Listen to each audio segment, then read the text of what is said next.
या श्रीस्वयं सुकृतिनां भवनेष्वलक्ष्मी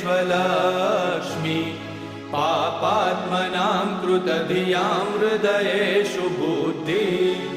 श्रद्धा सतां कुलजनप्रभवस्य लज्जा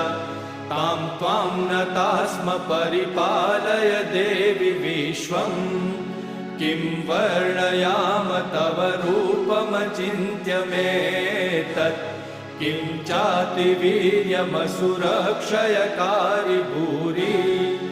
किं चाहवेषु चरितानि तवानियानि सर्वेषु देवसुरदेवगणादिकेषु हेतु समस्त जगतां त्रिगुणापि दोषे न ज्ञायसे हरिहरादिभिरप्यपारा